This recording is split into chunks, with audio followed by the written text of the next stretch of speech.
기독교 신앙을 가르쳐 우리는 종말론적 신앙이라고 말합니다. 종말론적 신앙이라는 것은 늘 말세 생각하고 말세가 가까이 다가오니까 이 땅에서는 아무런 삶의 의미가 없는 것처럼 현실에서 도피하고 그런 광적인 신앙인들의 신앙을 가리켜 우리가 종말론적 신앙이라고 말하는 것이 아닙니다. 히라보에서 본래 종말이라는 단어는 에스카톤이라는 단어로 쓰여졌는데 이것이 끝난다는 finish라는 뜻을 가질 수도 있지만 더 자주 이 단어의 본래의 의미는 텔로스라는 히라보로서 목적의 완성이라는 의미를 갖습니다. 그러니까 진짜 종말론, 성경적 종말론이라는 것은 역사 안에서의 하나님의 계획, 그분이 목적하신 바가 그리스도의 오심을 통해서 완성된다는 것을 믿는 신앙, 이게 바로 종말론적 신앙인 것입니다. 그렇습니다. 성경의 하나님은 계획한 바를 반드시 이루어 주시는 하나님. 우리 식으로 좀 재미있게 말하자면 그 하나님은 끝내주시는 하나님이십니다. 믿으세요, 여러분? 네. 그래서 그는 알파와 오메가, 처음과 나중이신 하나님이십니다.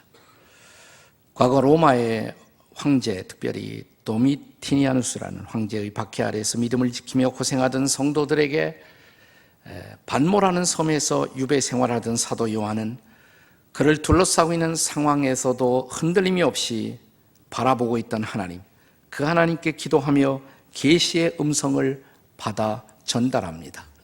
그것이 계시록이라는 책인데 계시록 1장 8절에 보면 이렇게 쓰여 있어요. 다 같이 한번 읽어보겠습니다. 계시록 1장 8절 시작. 주 하나님이 이르시되 나는 알파와 오메가라. 이제도 있고 전에도 있었고 장차 올 자요 전능한 자라. 그 하나님은 역사 안에서 반드시 하나님의 계획을 이루시고 완성할 것이다. 이것이 계시록의 진정한 의미라고 할 수가 있습니다. 바울 사도도 로마의 옥중에서 빌립보의 성도들에게 편지를 쓰면서 그가 감옥 안에서도 변함없이 신뢰하고 있는 하나님, 그 하나님이 자기 자신뿐만 아니라 이 편지를 받는 빌립보 성도들의 인생 속에도 그들이 현재 경험하고 있는 고난에도 불구하고 하나님의 계획을 반드시 이루실 것을 격려하면서 이렇게 편지를 씁니다. 빌립보서 1장 6절입니다. 한번 같이 읽습니다. 시작. 너희 안에서 착한 일을 시작하신 이가 그리스도 예수의 날까지 이루실 줄을 확신하노라. 네. 우리 본문은 에스라 6장입니다. 에스라 6장의 그 전반부의 내용은 소위 당시의 국가 문서 보관소에 보관된 문서 가운데서 과거 고레스라는 왕이 예루살렘 성전 공사를 명령했던 그 문서를 드디어 찾아냅니다. 그러면서 이어서 지금 그 당시 현재 통치하고 있던 다리오 왕은 그렇다면 이 성전 공사를 막을 필요가 없다고 다시 이 공사를 재개하라고 그리고 재정적인 도움까지 신속하게 조달할 것을 명하게 됩니다. 자, 에스라 6장 7절의 말씀을 함께 같이 읽겠습니다. 다 같이 시작. 하나님의 성전 공사를 막지 말고 유다 총독들과 장로들이 하나님의 이 성전을 제자리에 건축하게 하라. 자, 때가 찼을 때 멈추었던 성전 공사에 하나님이 다시 개입하시는 것입니다. 그리고 하나님이 계획한 바를 드디어 이제 이루시게 되는 것입니다. 성전 공사가 멈추고 있었던 그 시간 동안 이스라엘 백성들은 얼마나 답답했을까요? 그러나 때가 찬 시각, 그들의 답답함은 하나님의 개입을 통해서 충분히 보상되기 시작했습니다. 그렇습니다. 범사에는 기한이 있습니다.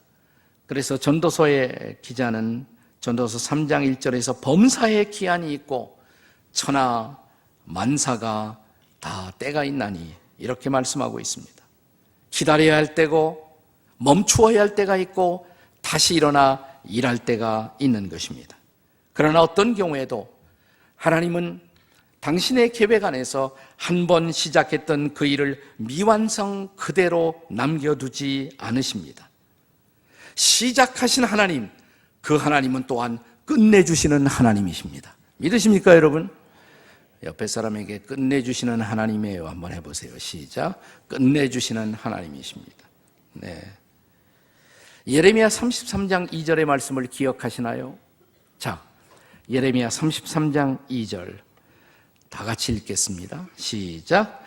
이를 행하시는 여호와, 그것을 만들며 성취하시는 여호와, 그의 이름을 여호와라 하는 이가 이같이 이르시되. 네, 아주 아름다운 말씀이죠. 이를 행하시는 여호와, 그것을 만들며, 다시 말하면 그것을 시작하며 성취하시는 여호와, 그의 이름이 여호와이시다. 저와 여러분이 믿고 있는 하나님, 저와 여러분이 우리의 삶 속에 모시고 사는 하나님, 그 하나님은 성취하시는 하나님, 완성하시는 하나님이십니다. 그렇다면 성경의 하나님은 그가 목적하신 바를 어떻게 이루실까요? 성경의 하나님이 그가 목적하신 바를 이루시는 방편들은 도대체 무엇이겠습니까? 첫째로 세상 지도자들을 사용하신다는 사실이에요. 하나님은 하나님의 뜻을 이루기 위해서 많은 경우 세상 지도자들을 사용하신다는 것입니다. 다시 본문의 13절을 보시기 바랍니다. 13절 함께 읽겠습니다. 시작. 다리오 왕의 조소가 내리매 유프라데강 건너편 총독 다뜨네와 스달보스네와 그들의 동관들이 신속히 준행하니라. 네, 여기 이제 그 당시의 사회 지도자들, 관리들이 부지런히 움직이기 시작합니다. 하나님이 한번 개입하시니까 이 일을 아무도 멈출 자가 없어요. 하나님은 이제 그 사회 속의 지도자들을 동원하셔서 하나님의 일을 이루고자 하는 것입니다. 그런 의미에서 성경은 특별히 구약 성경에 보면 세속적인 지도자들, 정치 지도자들도 그들을 가리켜 여호와의 종 혹은 여호와의 목자라는 그런 표현을 사용합니다. 오늘날 우리는 주의 종 그러면 흔히 목사님들만 생각하죠. 근데 그걸 성경적으로 좀 더 엄밀하게 말하면 사회 지도자, 정치 지도자들도 주의 종이라는 거예요. 주의 목자라는 것이에요. 자, 여기 오늘 우리가 함께 묵상하고 있는 에스라서의 주인공 중에 하나인 고레스, 사이러스라는 왕, 그 당시에 페르시아의 왕이었던 고레스에 대해서 이사야 44장 28절이 기록하고 있는 바를 읽어보십시오. 한번 같이 읽을까요? 시작. 고레스에 대하여는 이르기를 내 목자라, 그가 나의 모든 기쁨을 성취하리라 하며, 예루살렘에 대하여는 이르기를 중건되리라 하며, 성전에 대하여는 내 기초가 놓여지리라 하는 자니라. 자, 여기 고레스에 대하여는 내 목자라 그랬죠. 내 목자라. 한 나라의 왕, 정치 지도자를 내 목자라고 말하고 있어요. 왜냐하면 글을 쓰셔서 그의 종, 그의 목자인 글을 쓰셔서 하나님의 뜻을 이루고 있기 때문에 그런 것입니다. 그렇습니다.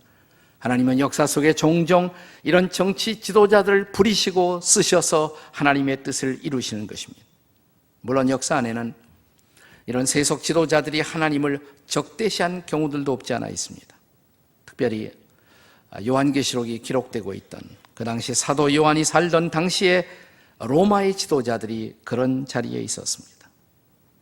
사도 요한은 그럴 경우에는 그들이 목자가 아니라 하나님의 종이 아니라 계시록 13장에 보면 그들을 짐승이다 이렇게 기록하고 있습니다. 계시록에 보면 짐승이라는 표현이 여러 번 등장합니다. 우리 한국에도 그런 표현이 있잖아요. 인간이 인간다운 행동을 하지 못하면 뭐라고 말합니까? 짐승 같은 X 그러지 않습니까? 네, 계시록에 짐승이 등장해요. 적그리스도적 인간을 표현할 때 짐승이라는 그런 비유가 등장합니다. 그런데 계시록에 보면 마귀인 용이 그 짐승에게 권세를 부여했다. 그러니까 그들의 권세, 그 악한 권세, 잘못된 목적으로 사용되는 그런 권세는 하나님으로부터 주어진 권세가 아니라 사탄으로부터 주어진 권세이다 이 말입니다. 자, 그럴 경우에는 그리스도인들은 어떻게 해야 할까요? 복종해야 할까요? 자, 한 나라의 지도자가 어떤 명령을 했을 때 그것에 순종하는 것이 그보다 더 높은 권위이신 하나님께 대한 불순종이 될 때 그리스도인들의 딜레마가 있습니다. 어떻게 해야 할까요? 그때 우리의 신앙의 선배들은 불복종을 선택합니다. 그것은 불복종하기 위해서가 아니에요. 더 높은 권위이신 하나님께 순종하기 위해서 불순종하는 것입니다. 이것을 가리켜서 기독교 윤리에서는 시민 불복종이라는 단어를 써왔습니다. Civil disobedience. 이럴 경우에 불복종이 필요하다는 것입니다. 그러나 그것은 불복종하기 위해서가 아니라는 것을 기억해야 합니다. 그것은 더 높은 권세이신 하나님께 순종하기 위해서라는 것을 잊지 말아야 합니다. 우리가 너무 이 시민 불복종에 익숙해지면 모든 지도자들에게 반대하는 것이 삶의 습관이 되는 것, 그것은 바람직한 것이 아니에요. 세상 모든 지도자들이 항상 반신적이고 반하나님적이고 반그리스도적이라고 그렇게 전제하거나 가정할 필요는 전혀 없습니다. 우리는 그들의 손에 하나님이 쥐어주신 권력, 백성들이 준 권력, 그 권력이 그들의 권력의 칼이 악한 도구가 아닌 선한 도구로 선용되도록 기도해야 합니다. 그들에게도 비판이 필요하지만 비판 이상으로 그들을 위해서 중보하고 기도할 필요가 우리에게 있다는 것입니다. 그래서 성경을 읽어보시면 중보 기도에 대한 가르침을 보면 우리들의 중보 기도의 우선순위가 뭐냐? 이 세상 지도자들 위해서 먼저 기도하라고 성경이 가르치지 않습니까? 우리가 잘 아는 디모데전서 2장 1절과 2절의 말씀을 한번 같이 읽겠습니다. 자, 디모데전서 2장 1절 2절 시작. 그러므로 내가 첫째로 권하노니 모든 사람을 위하여 간구와 기도와 도구와 감사를 하되 2절에요 임금들과 높은 지위에 있는 모든 사람을 위하여 하라. 이는 우리가 모든 경건과 단정함으로 고요하고 평안한 생활을 하려 함이라. 우리가 모든 사람을 위해서 중보해야 하지만 특별히 임금들 그리고 정치적인 권력을 행사하는 사람들을 위해서 기도하라는 것입니다. 뭐 그들이 중요한 존재여서가 아니에요. 마지막에 그 이유가 있죠. 우리가 경건과 단정함으로 고요하고 평안한 생활을 하기 위해서. 다시 말하면 정치 지도자들의 결정, 그들의 정책 결정은 바로 우리의 삶에 영향을 끼치잖아요. 우리가 어떻게 살아가느냐, 그러니까 바로 그들의 결정에 의해서 영향을 받는단 말이죠. 그러니까 우리가 그들을 위해서 기도해야 돼요. 그들을 위해서 정말 기도해야 하는 것입니다. 사랑하는 여러분, 우리는 대체로 내가 좋아하는 지도자들을 위해서는 열심히 기도하지만 내가 좋아하지 않는 지도자 혹은 내가 선거 때 찍지 않은 지도자들을 위해서는 기도하지 않는 경향이 있습니다. 묻습니다. 박근혜 대통령 위해서 기도하세요? 최근에 얼마큼 기도하셨습니까? 내가 그녀를 찍었건 안 찍었건 상관없이 그분의 결정은 지금 우리에게 직접적으로 영향을 주고 있잖아요.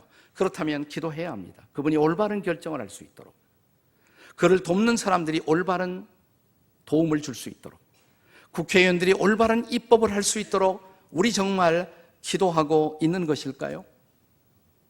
자, 우리가 해방된 지 70년이 가까웠는데 아직도 남북 분단의 비극 속에 살고 있는 우리들, 정말 통일을 위해서 기도하십니까? 아니, 묻습니다. 저 북쪽의 지도자, 어린 지도자, 심히 믿음이 가지 않는 지도자, 그분을 위해서 기도하십니까? 얼마나 기도하셨어요? 기도하셔야 돼요. 어느 날 그분이 어떤 일을 어떻게 할지 아무도 모르잖아요. 핵이라는 칼도 있는데 어떻게 사용할지 모르잖아요. 그가 올바른 결정을 하고 민족이 평화로운 통일을 위해서 갈 수 있도록 정말 기도해야 옳지 않습니까? 과거에 외국인으로 이 땅에 와서 선교사의 삶을 살면서 우리에게 참 좋은 영향을 주었던 예수원의 대천덕 신부님이라는 분이 계십니다. 그분은 정말 중보 기도를 많이 하시던 분이었어요. 근데 대천덕 신부님이 이런 말을 늘 하셨습니다. 자기는 늘 통일을 위해서, 한국의 통일을 위해서 기도하는데 언제 통일이 될까? 그것은 통일을 위한 우리의 기도의 찬이 찰 때, 기도에 잔이 찰 때. 네.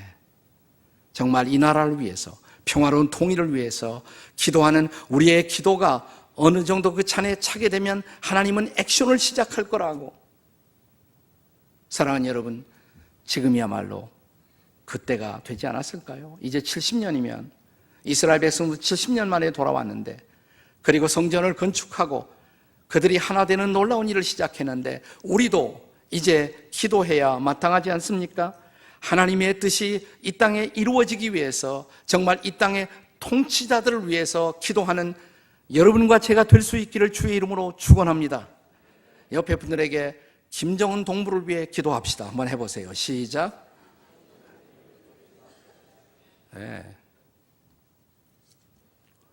두 번째로, 하나님의 뜻이 정말 이루어지기 위한 중요한 또 하나의 방편. 두 번째는 영적 지도자들입니다. 영적 지도자들을 사용하셔서 하나님은 하나님의 목적과 계획을 이루신다는 거예요. 본문 14절을 읽겠습니다. 다 같이 읽겠습니다. 시작. 유다 사람의 장로들이 선지자 학개와 잇도의 손자 스가랴의 권면을 따랐으므로 성전 건축하는 일이 형통한지라. 이스라엘 하나님의 명령과 바사왕 고레스와 다리오와 아닥사스다의 조서를 따라 성전을 건축하여 일을 끝내되. 그렇습니다. 하나님께서 하나님의 목적을 세상 속에 실현하는 또 하나의 중요한 도구, 중요한 방편이 뭐냐? 영적 지도자들이 하는 것입니다. 그래서 그 당시에 학개, 선지자, 또 스가랴 선지자, 이런 사람들을 일으켜 말씀을 선포하게 하고 그 말씀에 감동을 받아 사람들은 다시 성전 건축에 헌신하기 시작한 것입니다. 또 뿐만 아니라 학개, 스가랴 같은 선지자들의 말씀 선포와 함께 그 말씀을 받아들이고 그 말씀을 실행하도록 독려했던 유다의 장로들, 이런 영적 지도자를 통해서 이 성전 재건의 위대한 역사가 시작될 수가 있었던 것입니다. 그것은 오늘날도 마찬가지입니다. 말씀을 선포하는 영적 지도자들, 그리고 그 말씀을 가지고 백성들을 리드하고 있는 영적 지도자를 통해서 하나님은 하나님의 뜻을, 당신의 뜻을 이루어가고 계시다는 사실입니다. 여기 오늘 본문에 보시면 권면을 따랐으므로 일이 형통한지라 라는 이 표현을 놓치지 마십시오. 물론 세상 지도자들이 그들의 권력을 남용할 수 있는 것처럼 영적 지도자들도 그들의 영적인 힘, 어떤 영적인 권위를 남용할 수 있는 가능성은 항상 존재하고 있습니다. 그래서 교회 회중들은, 교우들은 영적 지도자들을 위한 기도의 끈을 결코 놓쳐서는 안 됩니다.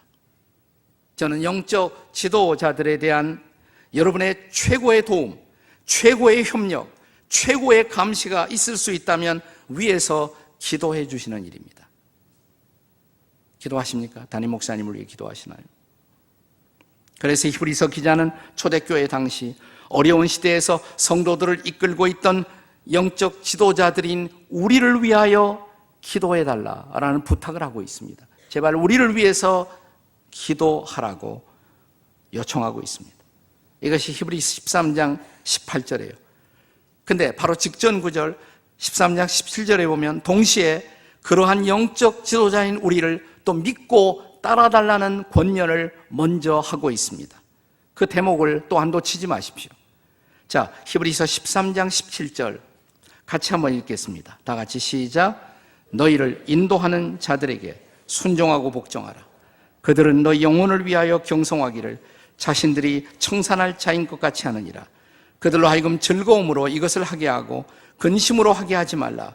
그렇지 않으면 너에게 유익이 없느니라. 이 말씀 가운데 보면 너희를 인도하는 자들, 영적으로 인도하는 자들에게 순종하고 복종하라. 두 개의 단어, 비슷한 단어가 함께 사용되고 있습니다. 순종하고 복종하라.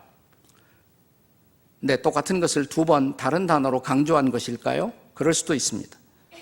이 단어가 좀 달라요. 본래 사용된 히라보 단어가 다른 의미로 쓰여진 것입니다. 처음에 순종은 따라갈 수 있는 일에 대한 당연한 따라감, 그것이 순종이라면 그 다음에 따라오는 복종은 의견이 다를 때, 지도자와 내 의견이 다를 때라도 지도자의 동기가 잘못된 것이 아니라면 따라가는 결정, 행동, 그게 복종이라는 것이에요.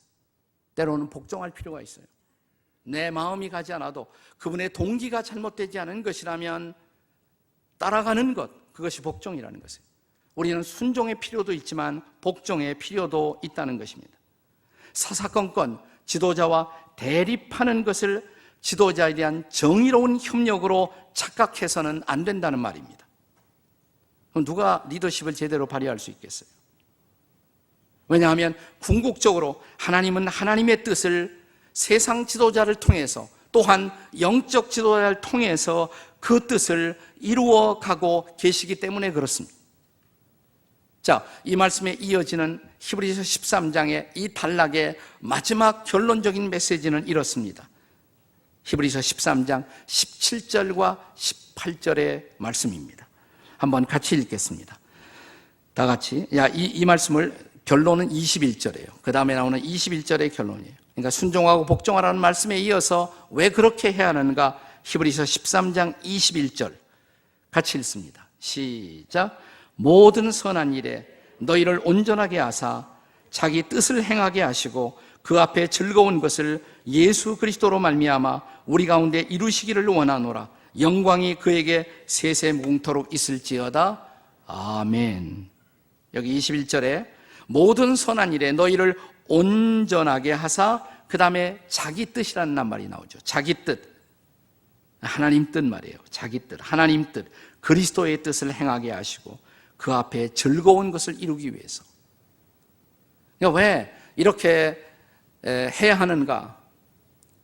하나님의 뜻이, 예수 그리스도의 뜻이 즐겁게 이루어지기 위해서 하나님이 쓰시는 그런 지도자들에게도 우리가 따라줌이, 그 순종과 복종이 필요하다는 것입니다.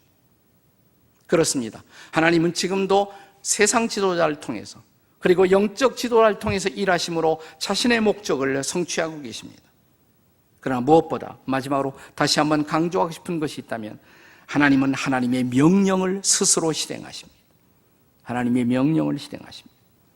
하나님은 자신의 목적을 역사 안에 실현하기 위해서 세상 지도자들도 또 영적 지도자들도 사용하시지만 무엇보다 그는 자신의 뜻을 이루기 위해서 자신이 역사 속에 개입하시고 행동하신다는 것입니다.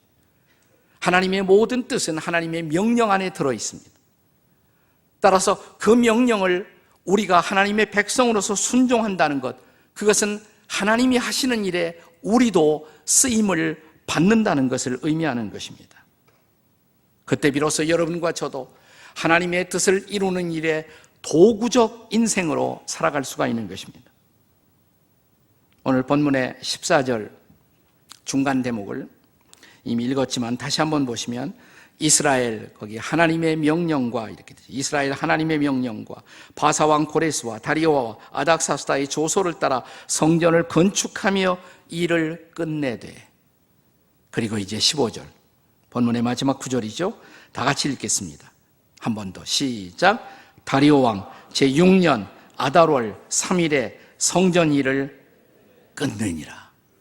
드디어 성전 건축은 끝났습니다. 솔로몬 성전이 파괴된 지 무려 72년이 지난 후 BC 주전 515년 3월에 마침내 이 성전은 다시 완공될 수가 있었습니다. 솔로몬의 성전보다는 그 아름다움이 조금 미치지 못했지만 그래도 성전은 다시 재건될 수가 있었던 것입니다. 그것이 하나님의 계획이요 하나님의 의도였기에 그 일은 마침내 이루어질 수가 있었습니다. 그리고 그 시대 백성들은 그 일에 쓰임을 받았던 것입니다. 왜? 그것은 하나님의 언약이었기 때문에 반드시 성취되어야 할 일이기도 했습니다. 사랑하는 여러분, 사람들은 약속하고도 실천하지 못하는 일이 얼마나 비일비재합니까? 그러나 하나님은 다르십니다. 그는 약속하면 반드시 실행하시는 하나님. 그래서 그분은 언약의 하나님이시고 또한 그 언약을 실천하시는 신실하신 하나님 혹은 성실하신 하나님이십니다. 흥미로운 것은 한문에 신실하다 혹은 성실하다, 그럴 때 신자나 성자 안에 말씀원이 들어가 있죠. 사람 인변에 신실. 네. 또 성실할 때도 말씀원, 그리고 옆에 이룰성자. 예, 말씀이 들어있어요. 말대로 하는 것, 말대로 하는 것, 그게 신실해요. 약속하면 그대로 하는 것, 그것이 성실해요. 네. 뭐 어렵지 않습니다. 그대로 하면 돼요. 말한 대로 약속 지키고. 그대로 하지 않으면 어떻게 될까요? 제가 가끔 조크처럼 말하지만 신실의 반대는 뭐예요? 거꾸로 읽으시면 돼. 실신하시는 거예요. 성실의 반대는 뭐예요? 실성이십니다. 성실하시겠습니까? 실성하시겠습니까? 물어봐, 한번 옆에 있는 분에게. 성실하시겠습니까?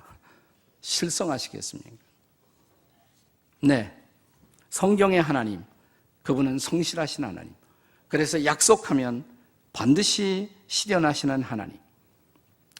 사람들은 자기가 어떤 것을 약속해놓고 맹세를 합니다. 종종. 꼭 그대로 하겠다고. 근데 자기가 해봤자 자기가 권위가 없잖아요. 그러니까 어떤 때 우리가 종종 하늘을 두고 맹세한다. 자기 권위만 안 되니까 하늘의 권위를 끌어오는 거예요. 그러면 하늘의 하나님도 맹세를 할까요? 성경에 보면 하나님도 가끔 맹세를 하세요. 하나님은 누구를 두고 맹세할까? 자기를 두고 맹세하시죠. 그분이 마지막 권위니까. 최종적 권위이시니까. 히브리서 6장 17절에 흥미로운 말씀이 있습니다. 같이 한번 읽겠습니다. 시작. 하나님은 약속을 기업으로 받는 자들에게 그 뜻이 변하지 아니함을 충분히 나타내시려고 그 일을 맹세로 보증하셨으니 하나님의 약속은 확실하다. 그걸 하나님도 맹세로 보증하신 것, 그것이 약속의 말씀이란 말이에요. 그 말씀은 그대로 이루어질 수밖에 없죠.